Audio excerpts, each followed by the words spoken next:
Hi అండి, నమస్తే. Welcome back to our channel star and home. ఈరోజు వీడియో వచ్చేసి మనకు కార్తీక పౌర్ణమి అయితే వచ్చేస్తుంది కదండి. మనం ఇలా మహాశివునికి అయితే పువ్వొత్తులు అయితే ఎలా తయారు చేసుకుందామో చాలా సింపుల్ వేలో చిల్లుల గెట్టతో ఎలా తయారు చేసుకుందామో చూసేద్దామండి. చిల్లుల గెట్టతో చాలా ఈజీ ప్రాసెస్లో మనం ఎలా పువ్వొత్తులు రెడీ చేసుకుందామో చూసేద్దాం. అలానే వీడియో చూసే ముందు ఒక చిన్న రిక్వెస్ట్ అండి, వీడియో నచ్చినట్లయితే లైక్ చేయడం అస్సలు మర్చిపోకండి. ఇప్పుడు ఇక వీడియోలోకి అయితే వెళ్ళిపోదాం. ఇక్కడ నేను మా పొలంలో పండిన ప్యూర్ పత్తిని అయితే తీసుకున్నానండి.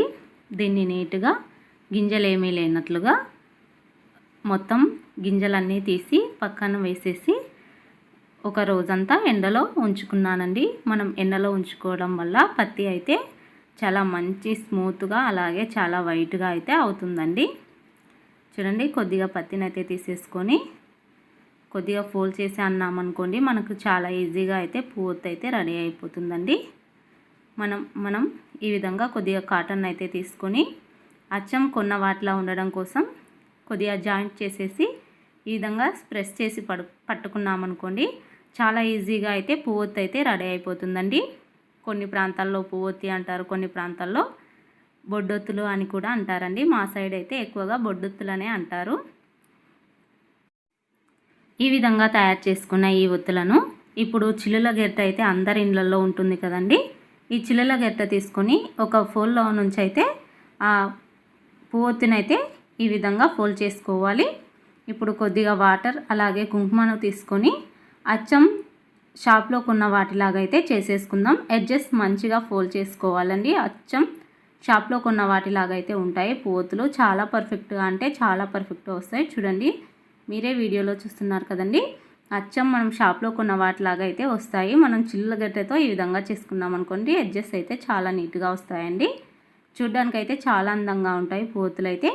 ముందుగా ఇలా పువ్వొత్తులను చేసి పెట్టుకున్నాం అనుకోండి, ఈజీగా కొద్దిగా వాటర్ అంటించుకొని కొద్దిగా కుంకుమ అంటించుకొని ఈ విధంగా ఫోల్డ్ చేసుకొని గెట్టెలో పెట్టేసుకొని ఎడ్జెస్ని అయితే ఈ విధంగా రఫ్ చేసుకున్నాం అనుకోండి, చాలా ఈజీగా పువ్వొత్తులు అయితే రెడీ అయిపోతాయండి.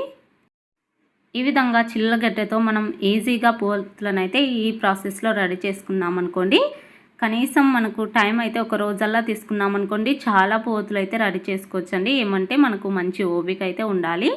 మనం టీవీ చూస్తూ ఉన్నప్పుడు కానీ ఇలా చేసుకున్నాం అనుకోండి, అస్సలు మనకు టైం అయితే అస్సలు తెలియదండి.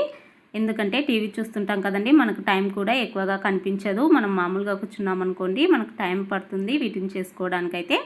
ఈ విధంగా టీవీ చూసే సమయంలో ఏదైనా పని లేని సమయంలో ఈ విధంగా చేసి పెట్టుకోండి. కార్తీక పౌర్ణమికి అయితే మంచిగా పువ్వొత్తులు అయితే రెడీ అయిపోతాయండి. మనం షాప్లో కొన్న వాటికంటే ఈ విధంగా చేసుకున్నట్లయితే మనకి సూపర్గా వస్తాయండి పువ్వొత్తులు అయితే.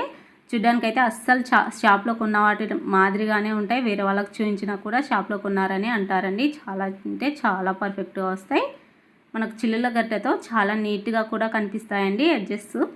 కాబట్టి ఈ విధంగా ఒకసారి ట్రై చేయండి. ఈ కార్తీక పౌర్ణమికి ఇలా ట్రై చేసి ఆ మహాశివుని ముందు అయితే వెలిగించండి. చాలా అంటే చాలా బాగుంటాయి.